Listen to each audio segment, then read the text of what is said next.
Hello dear students, welcome to your school's YouTube channel. This is Mary Academy. This is Apurv, your economics teacher. In this video lecture class, I am going to explain some topics of the chapter Demand and Law of Demand, like definition of demand and types of demand. First topic, definition of demand. Demand is an economic term that refers to the amount of products or services that consumers wish to purchase at any given price level. The mere desire of a consumer for a product is not demand. Demand includes the purchasing power of the consumer to acquire a given product at a given period. In other words, it is the amount of products or services that consumers are willing and able to purchase. Demand एक economic term है जिसमें एक consumer अपने purchasing capacity, willingness to पे के basis पर एक certain time period में किसी सामान की जो क्वांटिटी परचेज करना चाहता है वो डिसाइड करता है। यहां पर इस डेफिनेशन के बेसिस पर हम समझें तो केवल और केवल डिजायर सफिशिएंट नहीं है किसी भी प्रोडक्ट के लिए और उसकी सप्लाई के लिए, क्योंकि कोई भी प्रोड्यूसर किसी सामान का सप्लाई केवल इसलिए नहीं करता कि उस सामान को खरीदने के लिए कितने लोग तैयार हैं या सामान खरीदना चाहते हैं, बल्कि वो तब सप्लाई करता है जब ये श्योर शॉट होता है कि इस सामान को परचेज करने के लिए इतने लोगों के पास सफिशिएंट इनकम और साथ ही साथ विलिंगनेस टू पे होगा। तो यहां हम इस डेफिनेशन के बेसिस पे समझें तो डिमांड की डेफिनेशन तीन मेन डिटरमिनेंट्स पे टिकी हुई है। First, income of the consumer, second, willingness to pay and third, particular period of time. यहां पर थर्ड जो डिटरमिनेंट है पर्टिकुलर पीरियड ऑफ टाइम, इसको हम समझें तो ये बताना भी और ये डिसाइड करना भी कि किसी सामान को हम कितने दिन के अंदर परचेज कर लेंगे, ये भी उतना ही इंपॉर्टेंट है जितना इनकम और विलिंगनेस टू पे। क्योंकि हम केवल इतना बोल दें कि हम इस सामान को खरीदना तो चाहते हैं लेकिन ये नहीं बतला सकते कि कब खरीदेंगे, तो ये डिमांड को इनकम्प्लीट डिमांड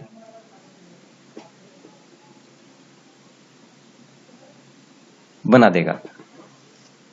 और डिमांड तभी कंप्लीट हो सकता है अपने डेफिनेशन के बेसिस पर जब ये तीनों के तीनों डिटरमिनेंट्स 100% श्योर और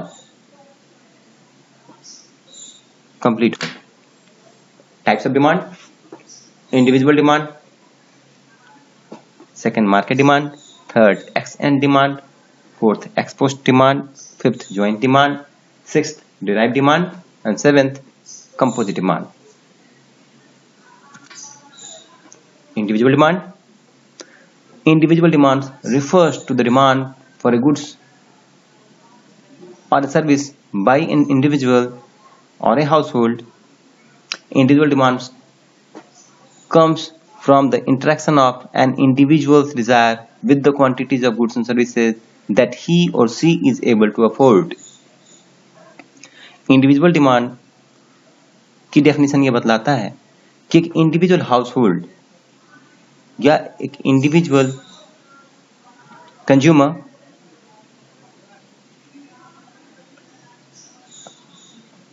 प्राइस ऑफ द कमोडिटी या फिर अपने इनकम के बेसिस पर ये डिसाइड करता है कि वो कितनी क्वांटिटी में किसी प्रोडक्ट की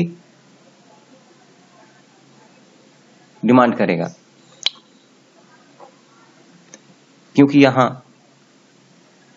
प्राइस ऑफ द कमोडिटी या इनकम ऑफ द कंज्यूमर उसकी परचेजिंग कैपेसिटी को इफेक्ट डालता है।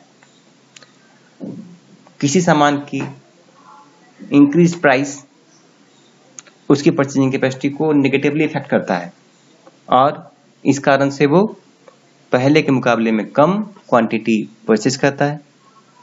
साथ ही साथ घटे हुए इनकम या अगर किसी कंज्यूमर का इनकम डिक्रीज कर जाए तो ऐसे सिचुएशन में भी उसकी परचेजिंग कैपेसिटी नेगेटिवली इफेक्ट होती है और वो पहले के मुकाबले में कम यूनिट परचेज करता है।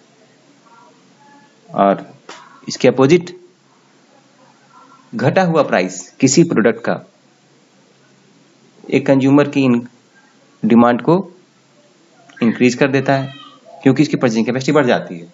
साथ ही साथ यदि प्राइस कांस्टेंट हो और उस इंडिविजुअल हाउस होल्ड या कंज्यूमर की इनकम बढ़ जाए तो भी इफेक्ट सिमिलर होता है और वो किसी भी कमोडिटी की ज्यादा यूनिट परचेज करना शुरू कर देता है। तो mainly individual demand individual purchasing capacity पर डिपेंड करता है और ये परचेजिंग कैपेसिटी दो चीजों पर डिपेंड करती है, प्राइस ऑफ द कमोडिटी और income of the consumer. For example, suppose you get a pay rise at your job, so you have more income. As long as chocolate bars are normal good, this increase in income will cause your demand curve for chocolate bars to shift outward. This means that any given price you will buy more of the goods when income increases.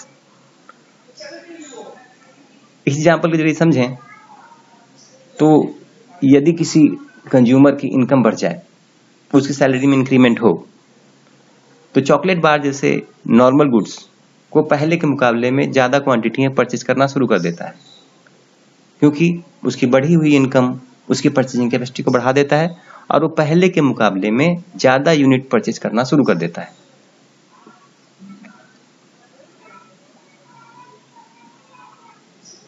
इस effect को समझने के लिए हम individual demand schedule का भी सहारा ले सकते हैं। Per unit price in rupees and quantity demanded by consumer. इस शेड्यूल में हम देख रहे हैं कि जैसे जैसे प्राइस घटता जा रहा है 10, 8, 6, 4, 2 डिमांड कंज्यूमर की बढ़ती जा रही है क्योंकि या घटता हुआ प्राइस या बढ़ता हुआ इनकम ये दोनों के दोनों कंज्यूमर के परचेजिंग कैपेसिटी को बढ़ाते हैं और इस कारण से कंज्यूमर पहले के मुकाबले में ज्यादा यूनिट परचेज करता है। Market demand. Market demand is the sum total of the individual demand for a product from buyers in the market. If more buyers enter the market and they have the ability to pay for items on sale, then market demand at each price level will rise. For example, total quantity of milk which all the buyers are willing to buy at a given price per day is market demand for milk. Market demand individual demand का ही sum total होता है। इसको दूसरे word में बोलें तो sum total of individual demand is called market demand. किसी भी सामान के प्राइस में आने वाली कमी मार्केट डिमांड को बढ़ा देता है क्योंकि जैसे जैसे किसी सामान की प्राइस घटती जाती है उसके खरीदार बढ़ते जाते हैं क्योंकि वो जैसे जैसे उसकी प्राइस घटती है लोगों की अफोर्डेबिलिटी बढ़ जाती है और ऐसे सिचुएशन में जो हाउस होल्ड पहले उस प्रोडक्ट को नहीं परचेज कर रहे थे वो भी परचेज करना स्टार्ट कर देते हैं और ऐसे सिचुएशन में उस प्रोडक्ट की मार्केट डिमांड बढ़ती है क्योंकि घटता हुआ प्राइस नंबर ऑफ बायर्स को बढ़ा देता है और ऐसे सिचुएशन में मार्केट डिमांड राइज करती है। मार्केट डिमांड में भी इंडिविजुअल डिमांड का इफेक्ट वर्क करता है। यहां भी प्राइस में आने वाली हर डिक्रीजमेंट डिमांड को इंक्रीज करती है। इस मार्केट डिमांड शेड्यूल को देखते हैं तो जैसे जैसे प्राइस ऑफ मिल्क डिक्रीज कर रहा है 20, 16, 12 और 10 वैसे वैसे ये दोनों ही हाउस होल्ड ए और बी की डिमांड बढ़ रही है। जो पहले ए 3 लीटर परचेज कर रहा था वो धीरे धीरे 4, 5 और 6 लीटर परचेज करना शुरू कर देता है और जो बी स्टार्टिंग में 2 लीटर परचेज कर रहा था वो धीरे धीरे 3, 4, 5 और 8 लीटर परचेज करना शुरू कर देता है। और हर घटता हुआ प्राइस मार्केट डिमांड को तेजी से बढ़ा रहा है, क्योंकि प्राइस में डिक्रीजमेंट जब दो हाउस होल्ड की परचेजिंग कैपेसिटी को बढ़ाता है, उनकी डिमांड को बढ़ाता है, तो जितने भी टोटल हाउस होल्ड्स हैं किसी भी पर्टिकुलर मार्केट में, उन सब की परचेजिंग कैपेसिटी को बढ़ाता है और इस कारण से मार्केट डिमांड तेजी से बढ़ता है। यहां इस एग्जांपल में भी आप देखें ए और बी जो दो हाउस होल्ड हैं, इनका टोटल डिमांड ही मार्केट डिमांड बन जा रहा है। जैसे 20 रुपीज में 3 + 2 5 लीटर, 16 रुपीज में 4 + 3 7 लीटर, 12 रुपीज में 5 + 5 10 लीटर एंड 10 रुपीज में 6 + 8 14 litre. X and demand. X and demand refers to the amount of goods that consumers want to or willing to buy during a particular time period. It is only a planned demand, not actual. X and demand एक planned demand है। हम और आप किसी भी सामान को purchase करने से पहले उस सामान को परचेज करने के लिए प्लान करते हैं, सोचते हैं और उसके बाद ही उसको परचेज करते हैं। तो इनिशियल फेज में जो डिमांड होता है उसको हम एक्स एंड डिमांड ही बोलते हैं।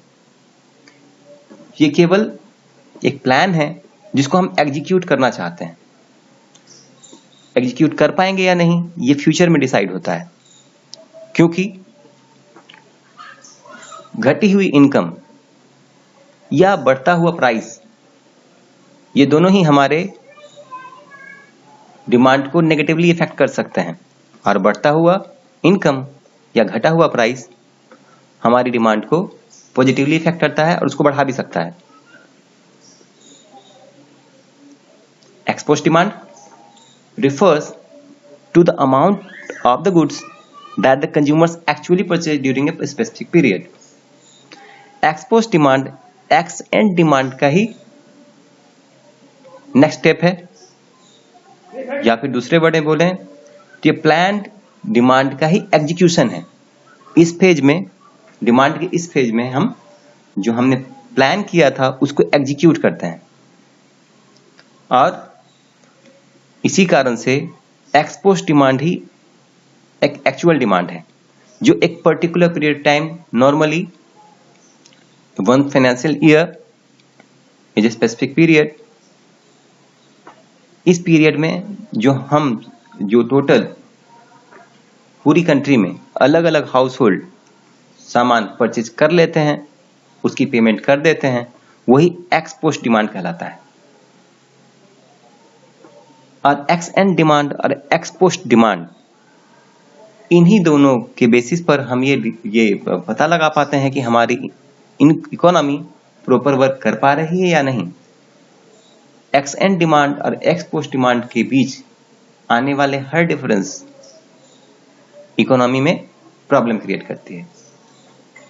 फॉर एग्जाम्पल, यदि एक्स एंड डिमांड ज्यादा हो और एक्सपोस्ट डिमांड कम, तो इस सिचुएशन में एक्सेस सप्लाई का प्रॉब्लम सामने आता है और प्राइस ऑफ प्रोडक्ट डिक्रीज करता है और प्रोड्यूसर को लॉस होता है। On the other hand, X and demand कम हो और एक्स पोस्ट डिमांड ज्यादा हो, तो इस सिचुएशन में एक्सेस डिमांड का प्रॉब्लम सामने आता है और प्राइस राइज होता है, जिसके कारण इन्फ्लेशन का प्रॉब्लम क्रिएट हो जाता है और इकोनॉमी प्रॉपर वर्क नहीं कर पाती।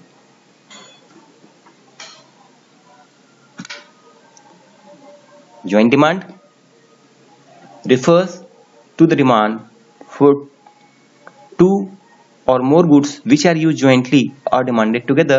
For example, cars and petrol, butter and bread. Joint demand इस तरह की डिमांड होती है जिसमें एक साथ दो अलग अलग प्रोडक्ट की डिमांड बढ़ती है या घटती है, क्योंकि ये दोनों ही जो प्रोडक्ट होते हैं जो ज्वाइंट डिमांड को क्रिएट करते हैं, उन दोनों का नेचर इतना ज्यादा क्लोज होता है कि एक की बढ़ी हुई डिमांड दूसरे की डिमांड को बढ़ा ही देता है, क्योंकि ये ऐसे प्रोडक्ट होते हैं जो हमेशा पेयर में यूज होते हैं और इस पेयर के एक प्रोडक्ट का बढ़ा हुआ डिमांड दूसरे प्रोडक्ट की डिमांड को ऑटोमेटिकली इंक्रीज कर देता है। जैसे कार की बढ़ती हुई डिमांड ऑटोमेटिकली पेट्रोल की डिमांड को बढ़ा देगी, क्योंकि कार बिना पेट्रोल के चलाना पॉसिबल नहीं होगा। इस सिचुएशन में पेट्रोल की सप्लाई भी बढ़ानी होगी और इस तरह की डिमांड को ही हम ज्वाइंट डिमांड बोलते हैं। Derived demand. Derived demand refers to the demands for a commodity that arises of the demand for some other commodity. For example, demand for steel, bricks, cement, stones, wood, etc. is derived demand from the demand for house and other buildings. Derived demand उस type की demand को बोलते हैं जिसमें एक product के demand के बढ़ जाने के कारण उसके रॉ मटेरियल की डिमांड भी बढ़ जाती है, क्योंकि आप जानते हैं कि मेन प्रोडक्ट की अगर डिमांड बढ़ेगी तो निश्चित रूप से उसके प्रोडक्शन में काम आने वाले रॉ मटेरियल की डिमांड भी बढ़ेगी और इस टाइप के डिमांड को ही हम डिराइव डिमांड बोलते हैं। फॉर एग्जाम्पल, अगर हमारी कंट्री में हाउसेज और बिल्डिंग्स की डिमांड बढ़ रही है तो निश्चित रूप से बिल्डिंग्स और हाउसेज को कंस्ट्रक्ट करने के लिए इसको बनाने में काम आने वाले स्टील, ब्रिक्स, सीमेंट और स्टोन की डिमांड भी बढ़ेगी, क्योंकि इनके सप्लाई के बिना या फिर इनको यूज किए बिना बिल्डिंग और हाउस का कंस्ट्रक्शन इम्पॉसिबल है। और इसी टाइप की डिमांड को जिसमें मेन प्रोडक्ट और रॉ मटेरियल के बीच रिलेशन एस्टैब्लिश होता है, इसी को हम लोग डिराइव डिमांड बोलते हैं। Composite demand. Composite demand, demand for goods that have multiple uses is called composite demand. For example, the demand for steel arises from various uses of steel, such as use of steel in making utensils, bus bodies, room coolers, cars, and so on.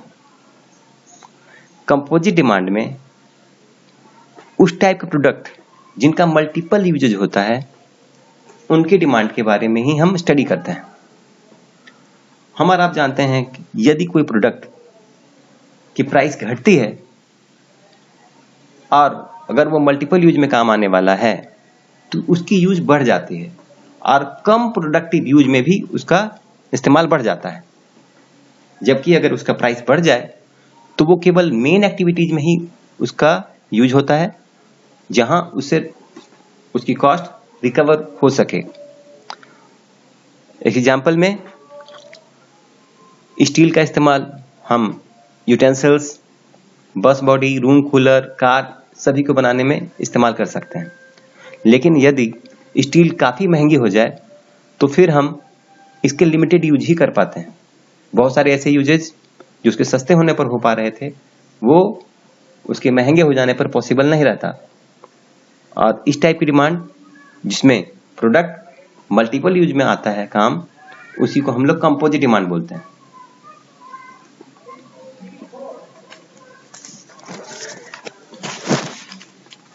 I think this is enough for today. Explanation of next topic will come in second video lecture class of this chapter. Thank you.